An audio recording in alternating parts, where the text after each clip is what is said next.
I just saw this video of this girl saying, everybody has an addiction. Mine is always trying to look better. And all the comments were like, sis, yes, if I don't have a glow up every single year, like, what am I doing? Unfortunately, that is exactly what capitalism wants. Unfortunately, that is exactly what the beauty industry wants and survives and thrives off of, is you always not feeling enough. And here's the thing, wanting to better yourself, I want to better myself, okay? I'm trying to better myself. However, I think the constant hamster wheel isn't necessarily a good addiction. And like, you know, I've been talking about our covetous gaze of like when we're watching videos and somebody's talking about their grandma dying. Oh, this is unrelated. Where'd you get your jeans? Things of that nature, right? And I think there's a balance.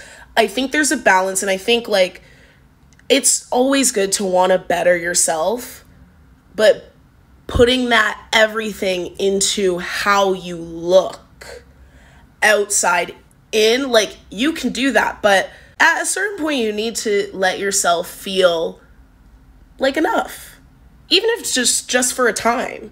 I think it's like really necessary to sometimes take the pressure off yourself to have to level up, especially like physically in your looks, like every single second, because that's very expensive.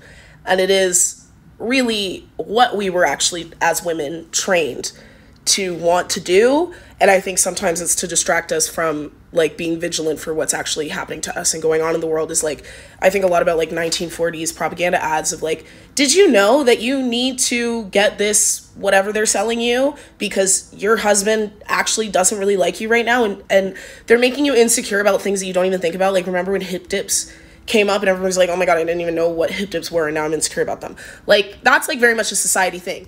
And it's, again, it's totally fine to want to glow up and totally fine to be working on yourself, but I think it's healthy to have like that balance and to remind yourself that you're okay where you are. You're okay where you are sometimes.